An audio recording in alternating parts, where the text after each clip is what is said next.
Greetings and salutations, all you wonderful people. It is another exquisite day, so let's be exquisite today. This is the Shutter Saga Podcast. I'm your host, Marvin Blue, and with me, as always, is another wonderful guest.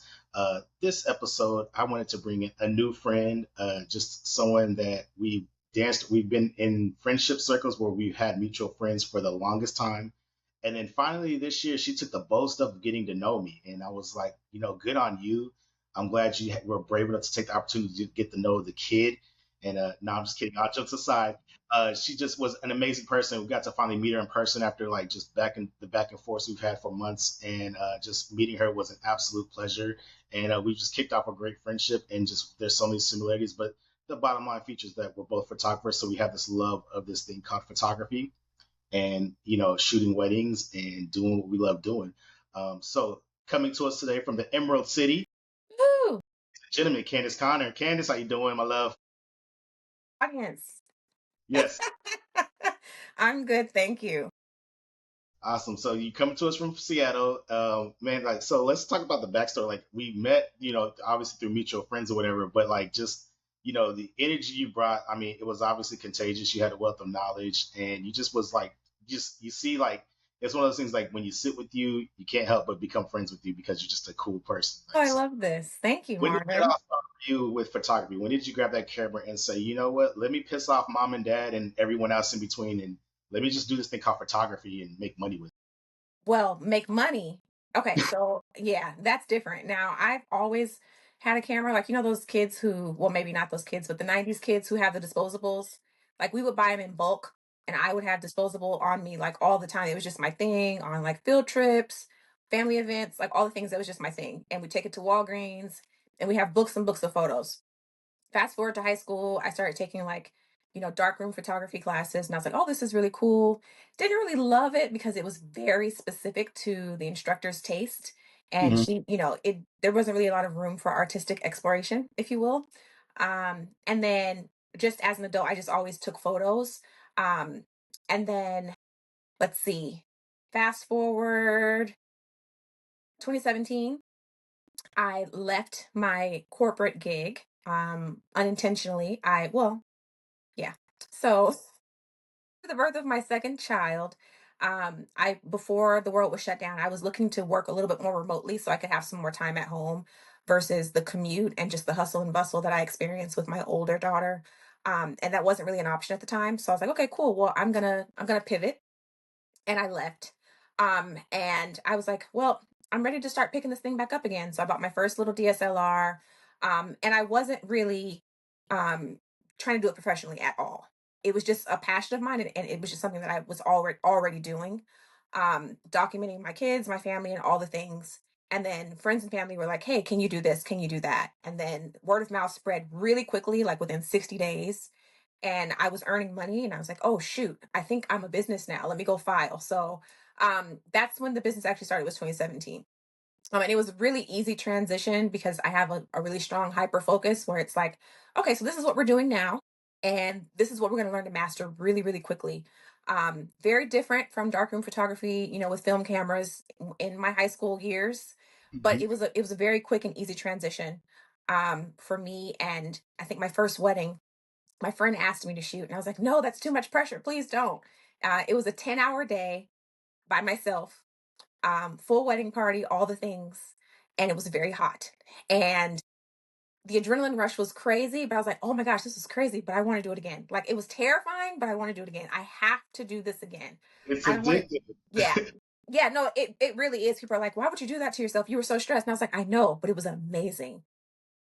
So yeah, in a nutshell, that was that. And then for weddings specifically, outside of that experience, just my experience with my own wedding photographer was amazing. There were so many ways that she was so helpful to me outside of photography. She was an amazing photographer. She still is an amazing photographer. Shout out to Kelly Lemon.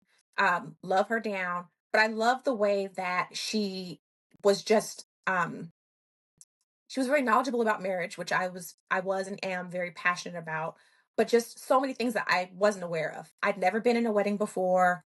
Honestly, I'd never even attended a wedding when I got married. So I didn't have any knowledge of all these things. Like, don't forget to do this, don't forget to do that. And there was a point on the wedding day where my whole wedding party was MIA because they were running behind and they didn't want to stress me out by telling me. So they left me in the suite alone to panic. So I was like, Yeah, that's smart. Let's leave you. yeah, I was Have them. literally drinking champagne and strawberries with the makeup artist, just getting wasted because I was like stressed. And my photographer arrived and she prayed with me. And that calmed me down immediately. And I was like, oh my gosh, thank you. She was like, it's gonna be okay. Da, da, da. I had no experience, so I was just thinking to myself, before photography even started for me professionally, I was like, in some capacity, I want to give back to the wedding industry. And I don't know what that's gonna look like. And fast forward to 2017, this opportunity presented itself. And I was like, oh, this is what I'm supposed to be doing. So yeah, that's my short but long-winded answer.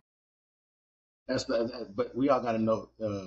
I love that answer because it gives everybody kind of the background. It was like, this illusion that I grabbed a camera was just naturally gifted. I mean, only a few of us have that opportunity where we just grab a camera day one. Myself included in that conversation. I mean, just grab a camera, don't know how it happened, but I was just an instant talent. I'm kidding. Same way, like my first wedding, I remember, I was second shooting a lot to build it to get an understanding for weddings. My first wedding where I led, I was catapulted into that position because the lead photographer walked out and it was like, oh, well, here you go. Yeah. It's your show now. I'm like, okay. And I was like, oh, I kept telling them, don't mess up. Oops. And it's all good. It happens. It's just I kept saying don't mess up, though, but that adrenaline rush, and when you nail it, it's like okay, how can I do it again and do it better, and then how can I do it better, and then it's like if you hold on to that, next thing you know, you look up and you're 100 weddings deep, and you're still saying to yourself, how do I get better? How do I do it better? Yeah. You know, Always. and I always say, the day I recently was asked, when do you know it's time to walk away from a wedding? I said the day you don't get excited, and the term I use is phone it in when you just go through the motions and I say this specifically for when you're dealing with your clients. When you're with your clients and you're going through the motions and you don't care, that's when you need to walk away or take a break or something. But in your journey, so 2017, we started the company. You started shooting the weddings. When did you have your like aha moment that this is tangible, or you started to see that? I don't necessarily want to say that I made it moment because everyone's version of I made it is different, but Mm. was that moment where you're like, oh, Candace Conner is a thing, like Ooh. captured by Candace is the real deal. Like, when Yeah. you walk in That's the room, that you belong in that room. that's hard because I'm like the most humble person. Like I goof around, but I'm so humble. I don't know. You know, I hate to say it, and it happened before, but this is funny. I was on Facebook this year, Hmm. on Facebook Marketplace. I don't know if anyone uses it. I love it. It's like cool to find things and trade things. And I Yes. inquired about this cool piece of furniture. And I was like, hey, I'm available, blah, blah, blah. And so the woman is looking and she's like, Are you captured by Candace? Is this that Candace? And I was like, yeah. She's like, oh my gosh, I saw you on the news. And I was like, oh yeah, that's me. Da, da, da, da. Oh my god, and that's still very weird to me. And I don't know where that comes from. It could be cultural. I don't know. I love it, but at the same time, I don't ever want to feel big headed or better than anyone.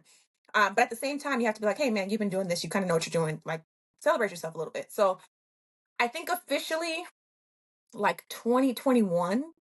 And that was because I realized, hey man, you withstood the pandemic and you got stronger. 2020 it was a year that everybody was like, okay, what are we gonna do? Because weddings aren't really allowed. And I have a really strong background in business. And I was like, oh, bet, we're gonna pivot. So that was my year. I was like, that was one of my most successful years. So it was 2020.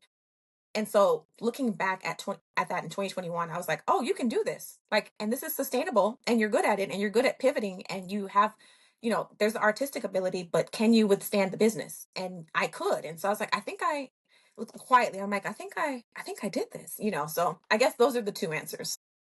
Nice. Yeah. No, and as far as like when you say you're humble, like I know it from just experience alone, like you don't have the rock star mentality. Like I joke about being with the rock star, but like deep down, I'm never gonna act that way. I make a joke out of it. I think Shutterfest was a prime example of how we were all around each other and we constantly was just joking, making everybody try to be bigger than what they really were. And I think between you and everyone, every time I went up to Chloe, I was like, "Oh my God, I'm a huge fan," and I'd reintroduce myself to her. And I was like, "This is good. I'm making it a point to where by the end of this thing, you're like, if you introduce yourself to me one more time, I'm going to choke you because Yes. we were talking and then somebody just comes up to me and said, "Oh my God, have you met Chloe?" I'm like, "Yeah, dude, I'm talking to her." we know each other. We've already met. Like, why did we keep? And they kept doing that with you too. So then it just turns into like we're gonna make these funny moments, whatever, or these quote unquote awkward moments, which really just all in good fun. But again, I think it takes a lot, to hero. I don't want to say hero worship, but when you find people that whose work you respect or people you admire or whatever, I always say the biggest letdown is when you built them up in your head and then you meet them for the first time and then they're completely not what you thought. And that's what keeps me grounded in the sense where I never want somebody to be like, oh, I finally met Marvin, dude's an asshole. I mean, obviously there's a little bit of that asshole in me, but I'm an asshole for the right reasons, not for the wrong ones. Not I will never blow anyone off. I will never like make anyone feel excluded. And I think that was what was cool with when we were all hanging out. How you're always open and willingness to allow people to come in and not necessarily say, well, this is our inner circle. You can't sit with us. It was, yeah, we're going to welcome everybody, and then everybody's left to their own vices on whether or not they want to stay. But we left the door open for them to be welcomed. And I think that's where the true community starts versus we're not forcing a community on somebody. We're allowing them an opportunity to be with us, and then they can choose whether they want to continue hanging out. And I think that's what made like our group so much fun. And like this year for me was just a blast because I just got to sit back and not have so much pressure on these certain things. But speaking of pressure, as you transitioned in your career, you broke into education. When did that take over or not take over, but when did that step in and say, I want to give back? I know giving back is important to you, but when did that click in and when did the education? Yeah. So this was a goal of mine for a while. Outside of photography, it's funny. I have all these vision boards of, goals. And before I came into this field, I was in healthcare, and so I did a lot of training. And I was like, okay, I want to work in leadership and education in some capacity. And so fast forward, once I started like really feeling like I mastered the skills in my business, I was like, okay, I'm ready. I want to do this. I just didn't, but I was also nervous to catapult that. Like, how do I do it? So I did it on a smaller scale with like one-on-one coaching, Zoom sessions, things like that. And then in 2023, I did my first like online summit. And that was actually for couples. So my class was called The Power in the First Look. So loved it. And I knew I would. It's like, why don't you just do these things? You know you love these things. But scared. And then a buddy of mine I met at my first WPPI. Actually, that was what, 2022? Yeah. He was like, "Oh, you need to, continue. You need to make sure that you're applying to speak and all those things." And he kind of just kept putting a bug in my ear. And so, with Shutterfest, I actually never been um, at all. And this person was like, "Yeah." We'll follow up on that one in a moment because I'm gonna ask you some questions. But It's yes, just like, yeah, this person was like, "You need to apply. You should apply." And I was like, "Okay," because I mean, it's like, what's the thing? I mean, it's either a yes or no. So I remember I found out like June 2024. And I was like, "Yay!" So I found out like I was walking by the Four Seasons. I was coming from like doing a walkthrough for a wedding. And I was pumped. And so um that's that's when I finally was like, okay, you gotta keep doing this. And then naturally I was like, with every obstacle or every hurdle, I'm sure I'm gonna get more confident.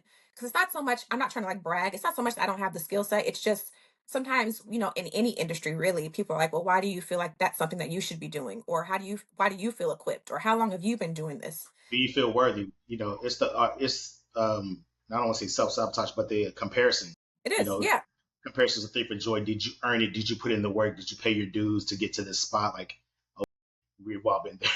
Yep. Nah, I totally know where you're coming from. That now to go back, Shutterfest. This being your first Shutterfest, everybody knows my love for Shutterfest because honestly, I always say that's where Marvin was really born as a photographer because it was the first time I went somewhere where I could just be me and not feel that judgment of a room where it's like you don't belong here, you're not welcome here, you don't fit in, you're different, and I've always been the dare to defy kind of kid where I did things that were different from everyone else.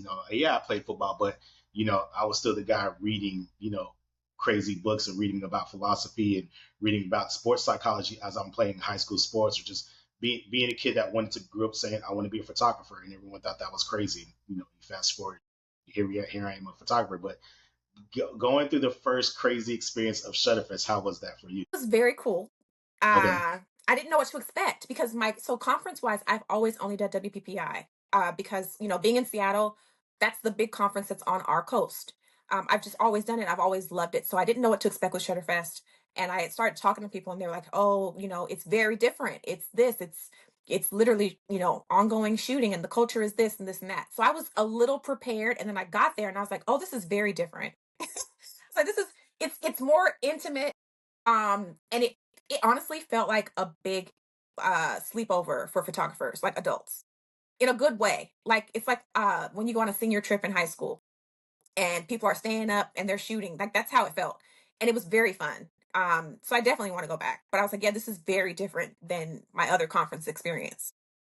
Yep, and I got good. Like I heard a lot of good things about your class. I remember just the highlights was we were like, because if correct me if wrong, the topic was shooting interracial couples, which you know it made when you hear the topic, you're like people are like, oh, okay, cool. I'm like, but if you're in wedding photography and you're living in 2025 and beyond, this is something prevalent because you're going to see a lot more of interracial couples. I mean, it's always been a thing, but now it's coming more um, forefront with the culture, the way the world is right now. You're going to see a lot of differences and a lot of worlds colliding. So I think it was honestly like a much needed class because it's one of those things that people talk about but are afraid to talk about it. And I was like, this is the right person to bring it in and say the things that people are afraid to say. Like, yes, how do you like, black folks and white folks or the whites Yeah. and we were saying it was like just say it. Like it's not when you're asking that question, it's not about being racial or nothing. It's literally like, okay, if your client is black, say they're black so we can just get past it and we can figure out how to like them.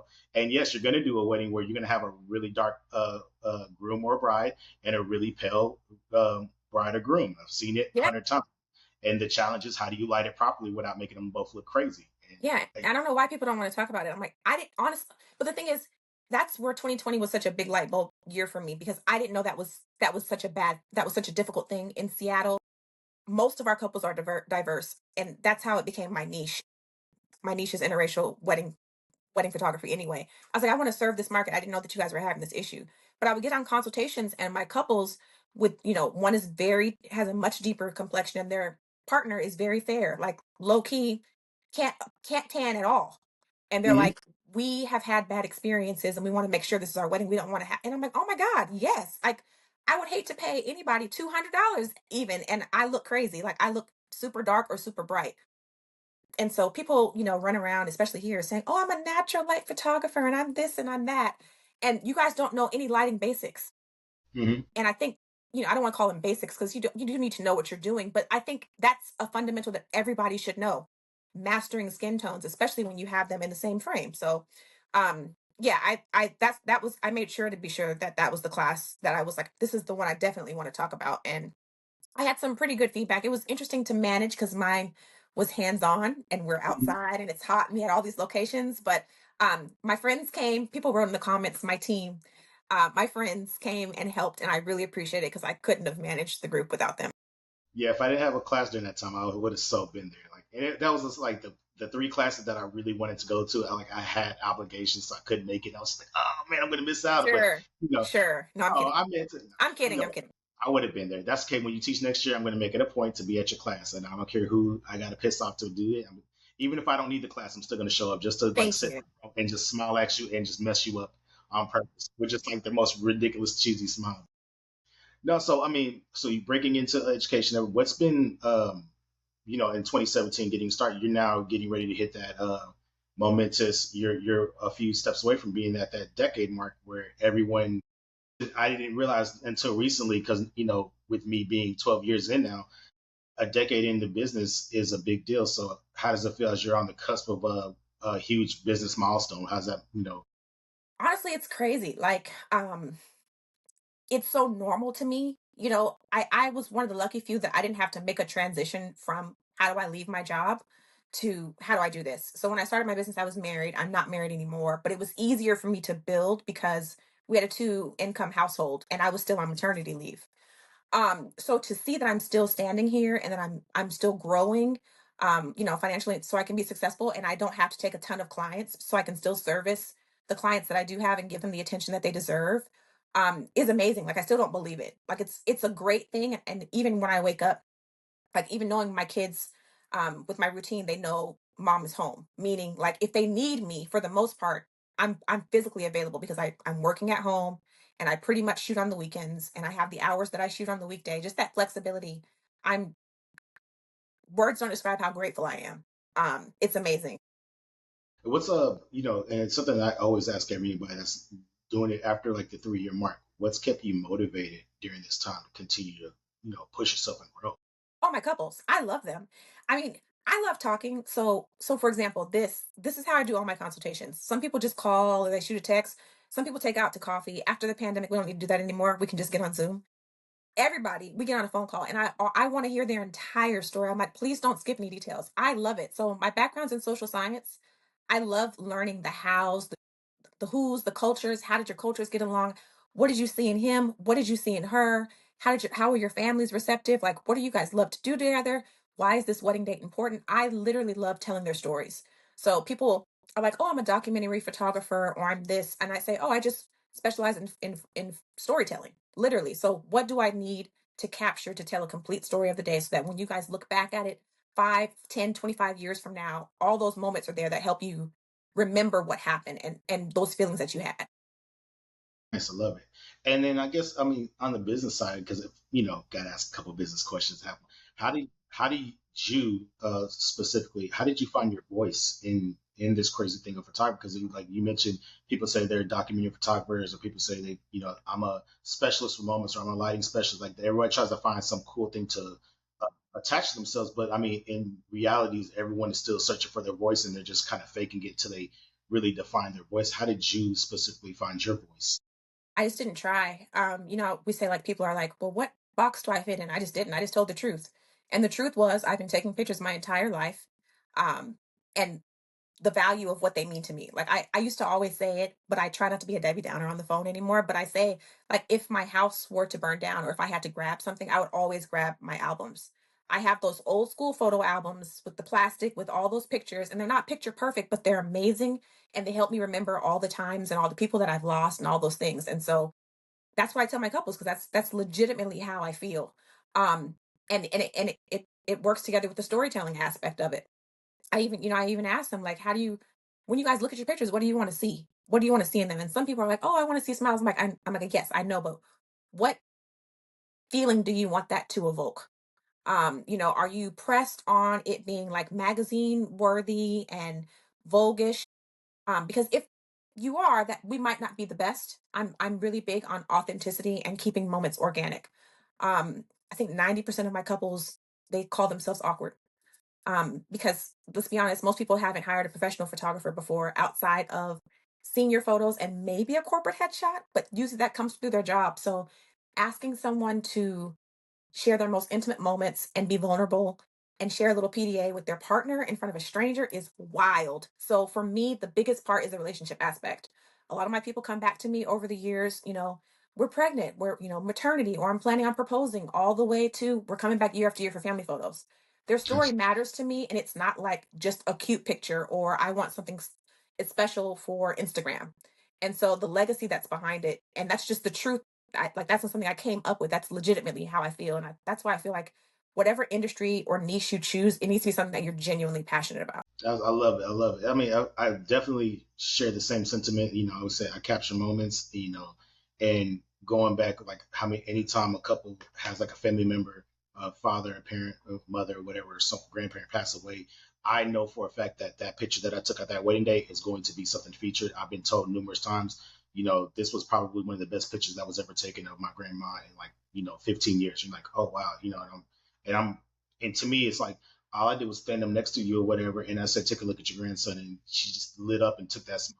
And it's just little things like that. Like, I can easily say, "Okay, both y'all look at me and smile, click and take the picture." Anybody can do that.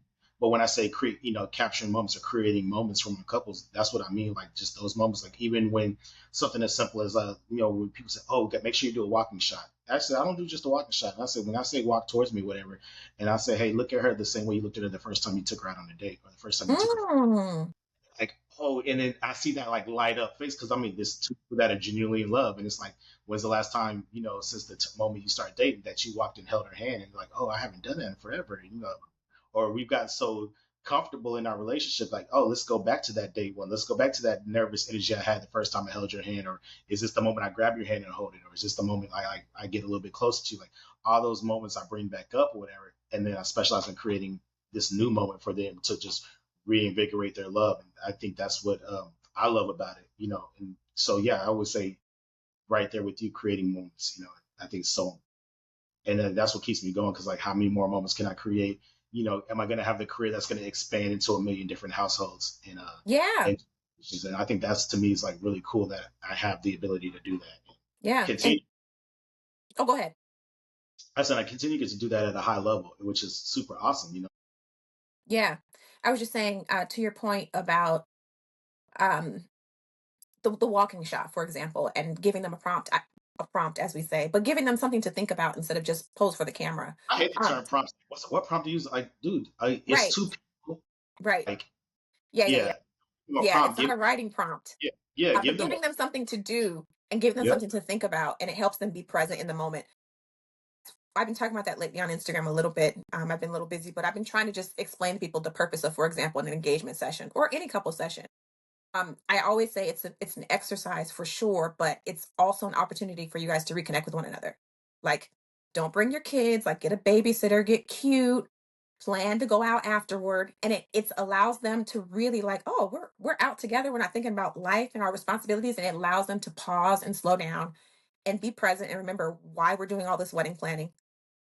This is not just something to check off so we can do our save the dates. Like, I really like you. Like, okay, I really love this person. Like, why I'm here. So it's really important. Absolutely. Next one, we talked about lighting earlier, so I guess like the technical question I asked that way somebody can have a takeaway on from this episode is, so with lighting, what are three things that whether I don't want to say level it like beginner, intermediate, or professional, but what are three things you find are important when it comes to lighting for you? Yeah. The irony of this is for those that are watching, the lighting in this room is trash. I'm having technical difficulties. I am on my phone. I am using natural window light, hence the reflection in my glasses. Yes. But yes, finding your light. So knowing where's my light source coming from. For us in the Pacific Northwest, it's usually overcast. I hate to say that, but it just is. But there's light everywhere. So understanding like natural diffusers, like okay, trees or shade, and even if it is overcast, that doesn't mean just go put your client out in the field because there's no direct sun. They can still have shadows on their foreheads and it's not complimentary. So finding your light, um, learning how to use the light that you have, because for the natural light photographers, by choice or by style or whatever, or maybe you just don't have it, understanding how to use whatever light I can find. So if it's the ambient light, if it's a ring light, a strobe, all the things, learning how to use the light that you have, and understanding the value of reflectors. So natural light reflectors, that could be a sidewalk, the side of a building, or bringing a physical reflector. We were at Shutterfest and we were kind of joking around, but I was taking a picture of somebody and we didn't have anything to like bounce the light back in their face. And I don't remember who it was, but someone was like, "Oh, use my laptop." So we literally put a MacBook in front of them and reflected the light. So understanding how to use what the hell you have. I mean, we have all these cool gadgets and I love the gadgets, but sometimes you don't have time for them or the budget for them. And you need to be able to make a beautiful moment or make a decent family portrait quickly, on the wedding day, with the light that you have. Did I answer the question or did I go all over the place? Forgive me. You answered it, and I love that we go all over the place because it's not meant to be technical. How you do this? How you like? No, like this is an invite to our creative brains, and so I love the way you're going with it. Keep Okay, it good. up. Yeah, for sure. Now, so I mean, we talk about lighting business. I mean, and obviously what pushes you. So going back into the education space, what were your goals initially? Because I mean, I always say like the reason that I ask a lot about education is because there's people that are photographers and their work alone, their standalone work is what got them their notoriety, and then there's some that transition, continue to be active photographers, which believe is very important on the education spaces. Because I'm a big proponent. I get shit for this because I say it openly. I don't take wedding photography classes from anybody that hasn't shot a wedding. If it's been 2 years since they shot a wedding, they're not Yeah, teaching. I don't care yeah, who it is. I don't care how good they are. I don't care what their name was in 2015. And I mean that as open, and I'm very transparent when I say that. And I've gotten shit because they're like, well, this person's legendary. I get they're legendary. Michael Jordan's legendary, but if he tries to play today, he might get a run for his money. And that's kind of how I feel, where it's like some people are sitting on their namesakes of where they built 10 years ago, and they still people buy into that because of what they did back in the day. But today the game has changed, and if you're not evolving, you're not growing. Um, so with your how did you combat, like, because when you go jump into that change space, whether it's just doing a photo walk or sitting a small class or even one-on-ones, how do you overcome the, I guess, anxiety of the, did you do enough, did you earn this spot, or what have you done to put your, for your name to be on a marquee somewhere, or for them to promote you? Like, how did you overcome that? Uh, what do we call that thing? The comparison thing, Comparisons of imposter people. syndrome. Stake, yeah. Yeah, yeah, yeah. I think we all still deal with it. I think for me, um, with this specifically, I was just in natural conversation. I would be helping people and like sharing information. Or like, oh, you don't know this hack? Let me show you this hack. And I had to remind myself, hey, you actually have a lot of knowledge. Like, I know you downplay yourself because you're not on the cover of New York Magazine, which is crazy because that's a small amount of people. But you know a lot of stuff. And so really just reinforcing that with myself. And then with Shutterfest specifically, it's crazy. I knew I was speaking for several months. Like I didn't start posting about it until like February. The conference was in April. I knew June of the previous year. And the reason is I was scared. I was like, I don't want people to, say stupid things to me. And some people did. Like I told some people what I was teaching about, and they're like, oh, everybody knows that. And I was like, okay, No, thanks. no, they I was like, okay, thanks. I was like, okay, you asshole. Um, so, but then when I would tell my friends, they're like, yeah, oh my gosh, I love that. Like, and then I was finding out who was going. Like, I didn't even know any of you guys were going. I didn't know you were going. I was afraid. I was like, I'm just going to go out here. I'm going to be quiet. I'm going to be under the radar. I'm going to do this thing and I'm going to feel great afterward. But I don't want to talk about it before. Once I started like not self-sabotaging myself and holding myself prisoner of these stupid ideas, I felt completely liberated. Like, and then as I would casually mention, oh yeah, I'm speaking, I would literally be like, oh yeah, I'm going to Shutterfest, I'm speaking. Like, what? That like set in like, hey, yeah, you should be doing that. Even my clients were like, yeah, that makes total sense. They're like, yeah, because Candace, remember you did that news interview. And I was like, yeah, I did do that news interview. So just having to remind myself. And then for me, I made a reel about it, but that moment I knew it was going to happen when I saw my banner hanging. So for people who don't know, everybody at Shutterfest has a literal banner hanging in the halls of the hotel, and it's huge. It's like 8 feet, and it's that moment when you see it. Like my first moment was when I saw myself on the website. Like the moment that you get the email that says you're speaking, you're on the website. So I was like screenshotting it and like sending it to people privately, but that public moment was like, hey, it's me. So, I guess just combating negative self-talk and reminding myself and then not keeping quiet about it, like telling your friends and being proud of it.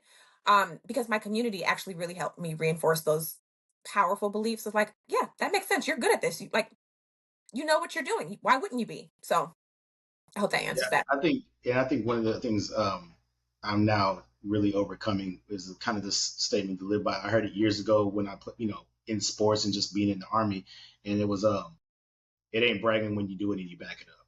Yeah. And I feel like, like even like with the podcast when they're like, you sure you want to, as soon as I say I'm thinking about doing a podcast, and the thing is when I'm saying it out loud, that means I've been thinking about it for a very long time, because I'm getting better at it. I get in my head about something, and then I'm processing all the ins and outs, every variable I can think of, and instead of just going forward. And I said, the worst that could happen is no one listens.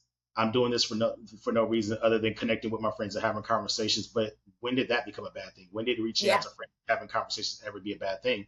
So for me, it was like, you know what, keep pushing out there. People that are gonna say yes to it, they're gonna ride with it and they're gonna love it. And the people that are gonna, troll it or whatever or hate on it, they're gonna do it. And hey, I think, but they still listen and they can, dissect what we're saying. And well, when you said this, you actually meant this. Like, dude, hey, Yeah. what'd you get from the show? So for me, and then also like, do you know enough people to actually interview to, do a show year round? And I was like, well, again, little moments that I think about is when somebody says, man, how do you get to sit at the tables you sit at? And this was at Sutterfest this year, and when we got done, because I missed out on WPPI, and I realized, and the first little aha moment was when I didn't go to WPPI this year, when everybody was like, man, I hated that you weren't there.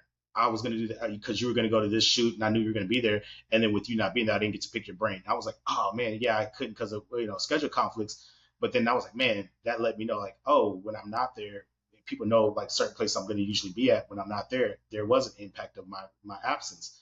the second one moment for me was when someone says, "Man, I wish I could sit at the table you're sitting at." And I said, "What are you talking about?"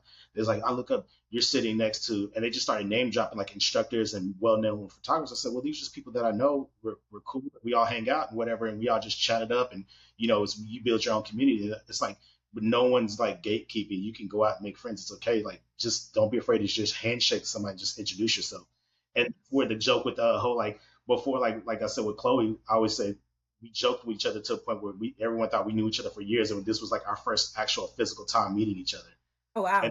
that's why we laugh when everybody said, "Hey, Chloe, have you met Marvin? Or Marvin, have you met Chloe?" I'm like, "Yeah, we met," and we made this joke. Like, we created this joke about it because it is the same thing. I think somebody did it with you. Like, "Hey, do you know Candace?" I'm like, "Oh yeah, yeah, yeah." We go way back. I'm like, "No, this is the first time we physically met. We just knew each other via our group chats and stuff Yeah. and our communities that we create." But community is so important. And you mentioned your community rallying behind you to get you in the right headspace.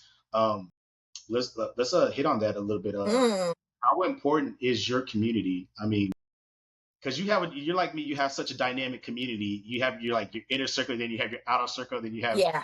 just their industry. But like your inner circle, like mine, is like super strong, supportive. But how important is that to you? Okay. I want to be politically correct in this delivery. Um, I think for me, the communities that aren't at home are much more beneficial to me. Like I didn't feel like I had much community here, I'll be honest. No, Pacific I get Northwest, exactly what you're saying. Yeah. yeah, Pacific Northwest, wedding photographers, that market, this is just data. So everybody listen, this is just data. It's mainly white women and white men. There aren't a lot of professional, experienced um black wedding photographers in the area, let alone women. Um, well, they have me now. Hey, no, I'm kidding. No, but there aren't a whole lot. So finding my space in that area, I just never felt great about it. Like people are like, "Hey, are you going to these local events?" I was like, "Nah." I never felt like I had a lot of support in the room. I always felt second looked. I mean, when I show up at weddings, oftentimes up until recently, most of my second photographers are usually white men or white women, and they're great people. But when we would go, the planners or the staff or the guests would always defer to them, thinking that they were the lead. And they're like, Mm-hmm. "No, it's Candace." They're like her? That's Candace. Oh, and then I didn't know that Right, was like Candace. you're the yes. I mean, even with guys, but I said it to say I didn't feel like I really found my community until my first WPPI. I was like, "Oh my god, this is amazing." I'm like, "Wait, you guys all do what I do?" And to be completely honest, I was like, "You guys look like me." And that really matters because um this market isn't the most diverse depending on where you live. And you may be the most talented, but you may not be given that type of respect. And so being able to get into those rooms and get knowledge, like even from the person that told me to start to apply, these people aren't from here. These people are from Texas and DC and Atlanta and all the things. I mean, look at you, Texas. So finding that community has been everything to me, like between learning different things and just building partnerships and friendships, because for the most part, a lot of us are solopreneurs. I have a very small team now. I used to have a bigger one, but I'm usually at home working alone or working online. And so those online communities that turn into physical meetups have been amazing, and encouraging me. So when I did that news interview that I mentioned, for example, oh, it looks like I'm reconnecting. When I did that news interview, for example, there were a couple of other photographers who like slid into my DMs and were like, "Oh, that's so cool. Why did they ask you to do that? Or how did they find you?" Um, I don't hear that from my peers. They're like, "Oh my gosh, that's great. We knew you could do it." So, um, yeah, I'm not here to say that there isn't any community here, but I have not really gotten that full sense. I have a small group of local photographers, amazing women, and a few guys that I feel pretty good about. But I really feel like we get that family sense and friendship when we branch out. Yeah, no, I 100% agree. Like, I think, same thing for me. It was always, I needed the community that I surround myself with people that accept me for me. That, yeah, I'm not going to be politically correct. I'm going to say some smart ass shit. And I'll be blunt about it. I do use colorful four-letter language or four-letter words all the time. Hmm. But it's not going to be, but I do it in the appropriate manner. Like, I'm not at church dropping F bombs, but I'm also gonna say like hot as shit. I guess that's just the way I talk. Everyone knows I was in the army, but I think it was super important where it wasn't like, oh, if you want to hang out with us, you have to act this way and be this way to fit in. Mm, There was no fitting in. So when people hear like, oh well, it was never about skin colors or whatever. It was about culture. that I think that's when people hear the word diversity, they immediately think skin color. No, there's it's culture, like people that understand each other. That's what the when we say there's a lot of lack of diversities in certain communities or whatever. It's not got never been about skin tone. It's been about, can you relate to me? When I say things a certain way, do you have that understanding of what that means? And it's in our community we could say certain things and we all have that inside joke where it's like we all laugh and we get it versus I was in spaces where I make a joke like that and it was like, oh, you need to leave, you've offended everyone, you know Yeah. you don't belong here, how dare you, and it's like that's not what that means, calm down, but then it's like people are going to react how they react, you can't control that, and again, it goes back to just, being in a community that's accepting. So I think for me, community has always been important. And like we share that similar belief system. So it's perfect. Because most of my like closest friends are not in Texas, which I wish they were. It's a big state. Y'all can move here. You- And it's funny because you're from Seattle, and I remember my experience with Washington, with the state of Washington, was when I was in the Army. Of Um, course. Guys would be like, "Yeah, I'm from Tacoma, Washington," and they'd be black, and I said, "How the hell did you end up there?" And I was like, "Let me guess, your dad was military, or he played for UW." And they Yeah. were laughing. He was like, "That's usually how most black people end up in Tacoma, Washington. They were either in the army and they stayed, or they went to school at University of Washington on a scholarship for football, and or basketball." And they're like, "Man, that's messed up.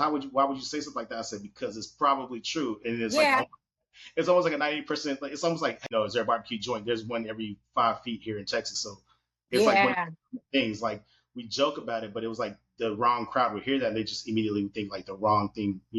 There's, oh my gosh, there's racial divide. No, it's a joke we have amongst us. That we know you can joke like that, but it's still the truth. I think that's why I love my community so much, because Marvin can be Marvin and not have to worry about like having that conversation behind his back where it's like, all right, we got to do something about Marvin. He's not the guy that needs to be here anymore. And it's like, Mm. and then you walk into those awkward moments where it's like, why are you here? And you're like, I thought I was invited, but I guess I'm not. So, Oh, wow.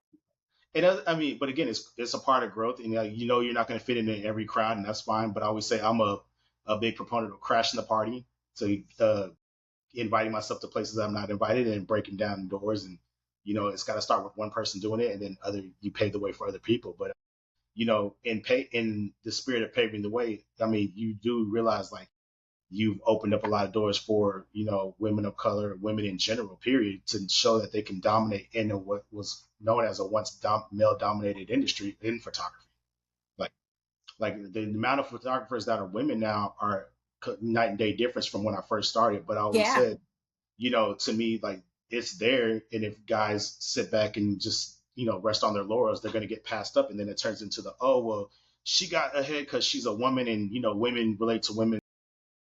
But to me, I think it's talent and openness, and being vulnerable as a business owner and as an artist, has put you in a position. How do you manage your vulnerability when it comes to the relationship with your brides, the relationships with your other photographers, and your relationship with the industry as a whole? I think with my clients, I'm completely open. Like I said, we have these long Zoom calls where we relate. I don't think it's fair that it's like one-sided. You're telling me your life story and I'm not saying anything. So, so I'm pretty open. Um, with other photographers, I think just like with any personal or business relationship, I'm just mindful of who I share with. So I have a friend that I'm pretty close with. I'm actually covering a wedding for her this weekend at the zoo. So, we've seen each other's kids grow up. We've shared a lot of things. But I still like to keep some things close to heart because at the end of the day, like, my experience is very corporate and I like to be mindful, like community is great, but I just want to vet and make sure where there's a safe place. I don't want to like pour out my whole life story or everything I'm dealing with because you still need to see how genuine a person is and how that information could be used. So I'm just mindful. I'm a vibe checker, if you will. I'm not, out here like lighting incense and doing yoga. Well, actually I do those things actually, but I'm not like, oh, I don't know how I feel about Marvin. Like I just like to talk to someone, feel them out and see and let that thing naturally develop organically. Nice. Yeah, I always say read the room. Like when I'm at a wedding, I know when it's time to say something, and I know when it's time to, be quiet in those moments and let everything play its part out. But, sometimes and then I know when it's time to lead as well. Did I lose you? Oh, there you go. Yeah, you did. Sorry. All good, no worries. I didn't say nothing too crazy. No, just I mean, again, reading the room I think is important and everything. But yeah, just it's been an awesome year for you. And then, like I said, our next trip is you going to Atlanta, right? I am. I've never Nice. been there either. Well, I've been to Atlanta, You know, but I've oh, not let been me, to so this. Yeah. photography, I love traveling, so I'm a big like I've been able to go to various shoot weddings in various cities, countries, etc. So how much have you been with you being up there? You have access to other cities that are really popular. Have you been able to go outside of Seattle a lot of times or no? Yeah. So for me, most of my like destination traveling, destination gigs have been in Oregon and California, which is really cool. And I love lush greens and all the things. So I've pretty much stayed in this region. I've not um worked on the East Coast or anything like that so far. But what I do love about, being an entrepreneur, being in this industry is all the opportunities to travel. So, typically in years past, I would just do one conference a year just because I'm working nonstop and it's just easier to do WPPI at the beginning of the year. This will be my first year doing three conferences in a year. And I'm always just really excited to see you guys and like to continue to learn and get together and to travel. So that was one of the added benefits is I genuinely love traveling. And so I'm Yeah, excited I'm excited it's to see fun. that grow. Yeah. So with the places that you've been so far, what's been some of the your favorite places that you've got to shoot? Um what do we call it? Is it considered Orange County? Yeah, Southern California. That was really cool. And it was ironic because the wedding that I did, there was a hurricane. And that doesn't happen up here. It was wild, and it was like everything we planned for, none of those things happened. But it was still really beautiful. Like we still got to walk the beach. Like so, when you're doing a destination wedding, you usually shoot like rehearsal dinner coverage and all those things. We did like a mini couple session, and it was just cool to spend that weekend with the family. And it's just much more intimate. And we're driving all around the town, but it's really cool to change the scenery. you know, a lot of us, if you've been working in a town for a while, you pretty much hopefully have built a good rapport and relationship with a lot of the venues, right? So, for me, I don't do a lot of barnyard weddings anymore, but I do a lot of hotels. So that's fun and it's very cool, but it's always cool to be able to change up your scenery and go somewhere else. A different climate, like we're shooting palm trees in California versus like birch and fir here, and oceans and all the things. So that was pretty cool. I'm feeling like my goal was always when I first started. They said, what's your goal? I said, you know what? I want to shoot a wedding in all 50 states, and I want to do a wedding in 10 different countries. And it was like, well, what happens if you don't hit that goal? I was like, the journey will be fun. It's like one of those. It's a cool goal to have, and the closer I get to accomplishing and getting it all done, the cooler it is. And if I don't, there's still the journey itself has been amazing. And let's say I only get 40 states, but that's 40 weddings in 40 different states, still a career that most people that will rival most people's Yeah. career. And I also say that with respect to I do live in Texas. It is a huge state. I can literally just stay in Texas the entire time Yeah. and be fine because we get just and even in my region of Texas, because there's Texas and then there's regions of Texas and North Texas, we get like 13,000 weddings a year just in our region. So there's plenty to go around. That's Yeah. why when people say, "Wow, the industry is no, people still getting married." There's still 500 weddings this Saturday, so I'm not like Yeah. missing out. And different Every types. Big weddings, exactly. small weddings, elopements, courthouse, all the things. I would say if you think the industry is suffering and there isn't any weddings, I say type in your zip code, type in wedding venues within a 10-mile radius, get that list, and call up every wedding and ask every venue and say, "Do you have a wedding this Saturday?" You're going to get 90% of them saying yes. Mm, That right there should tell you like the industry's not suffering.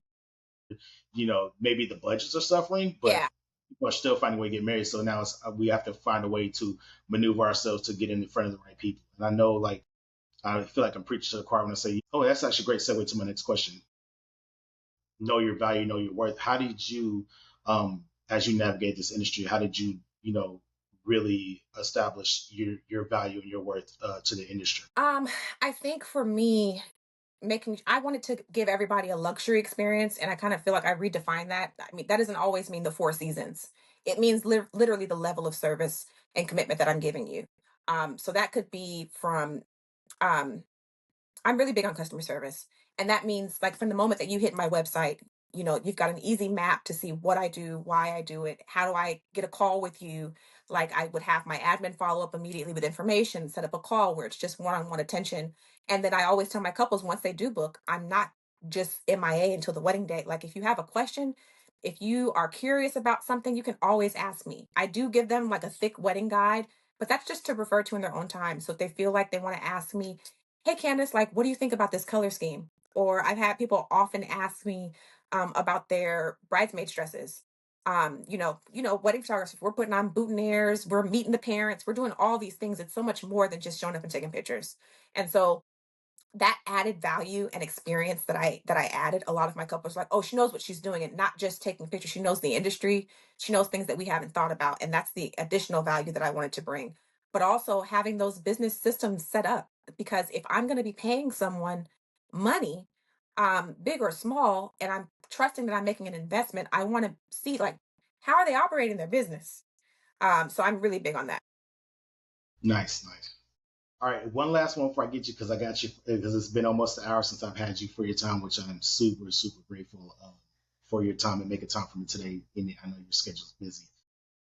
I just had, and I lost the question. Yeah, you said a lot of words. Yeah, no, I got to talking and I forgot. Oh my gosh, I literally just forgot the last final question. I'm gonna go to my default. So, what's next for Candace? What's next for Candace? So wedding season is about to get kind of crazy. June is like this weekend, so it's gonna get a little crazy. Um, and then continuing to put together, excuse me, to attend summits. Continue to working on applying at summits, and then I have some other ideas that I need to soft launch. That's what I'll say. Uh, so one of the questions that people kept asking me, and even from my audience, are you going to be doing more teaching? How can I be a part of that? And I'm like, you're interested? So just working on continuing. How can I do that? Will that be by speaking at other summits, or will I do something privately? Because I do have a studio here that I rarely use, but I'm thinking about doing like some small workshops, just to give that one-on-one experience, to folks who kind of want to level up their business and learn more about how to connect with their couples. Now I remember my final question, by the way, as you were talking, and it's the new one. It's a new one I start adding. It's so what do you look back at? What do you look forward to? And what do you currently What do I look back at? What do I look forward to? And what was and the last one? what do you currently look at? So it's like, what's your reason? What's your why now in this moment?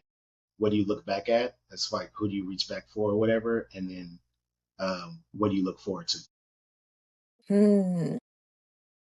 Like as you think about it, because I know it's an on the spot question. I should have coached on that one. Like mine is what I look back at is I look back at the road that I'm creating and the pathway and making sure people are able to follow that path or help give them more clearness as they chase their goals and their dreams. What I look forward to is the person that I'm going to be in 5 years, and all the things that I'm doing today were things that I saw 5 years ago. And then what I'm currently looking at is just the betterment of my family, my girls, my wife, everybody chasing their dreams and being in the right space right now. So Oh, I love that.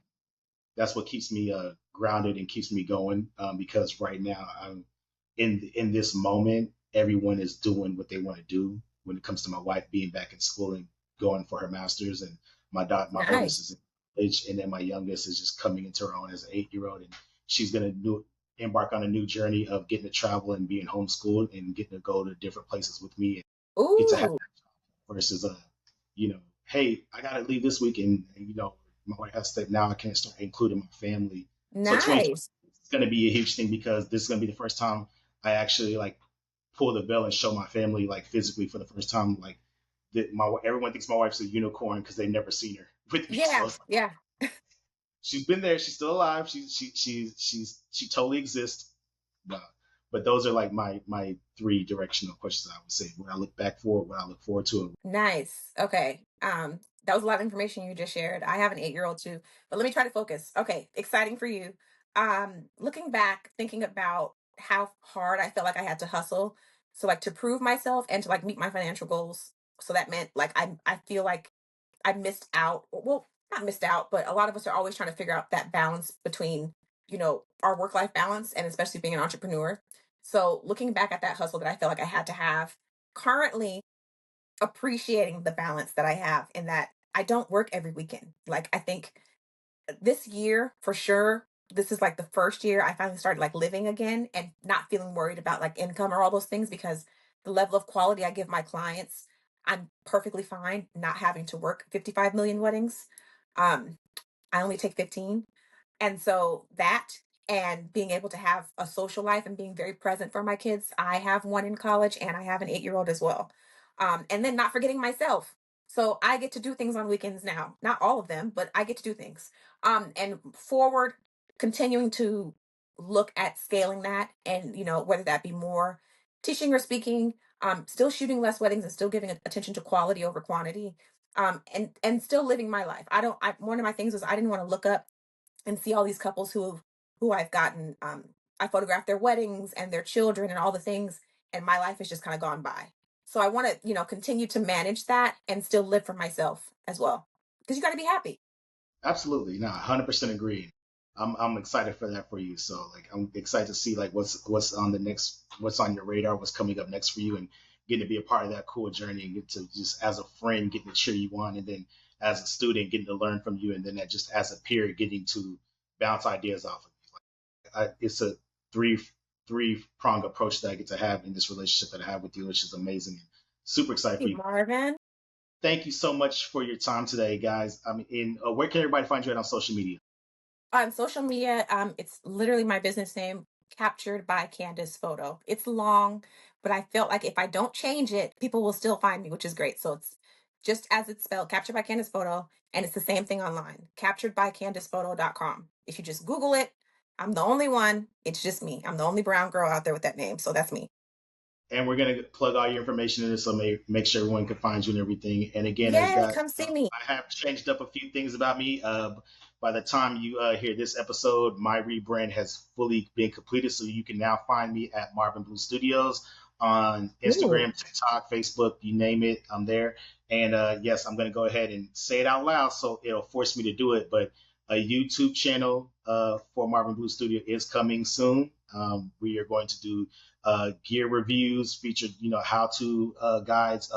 Some of my favorite, passion projects I'm going to bring to in front of the video. So we're putting all those things in the works, and hopefully we'll be dropping the first episode of that here in the near future. But yeah, again, Hey, let's do it. so much. Thank you so much for your time. You're awesome. Thank you. Welcome to the Shutter Saga Podcast. I'm your host, Marvin Blue. Join me each week as we dive into amazing conversations with some of our industry's top leaders. We will talk about photography, business, and most of all, share the stories that have laid the foundation to our journey in this world we call photography. A couple of ways to support the show is to like, subscribe, and share the show with others. Leave those 5-star reviews on Apple Podcasts, Spotify, and if you're a fan of seeing us live, we are on YouTube. Also, you can follow us on Instagram, Facebook, and TikTok. Again, thanks for tuning in and enjoy the show. That's it for this week's show. Again, thanks for tuning in. Remember to like, subscribe, and share with others. Leave those reviews and check us out on Instagram, Facebook, and TikTok. Until then, see you next week.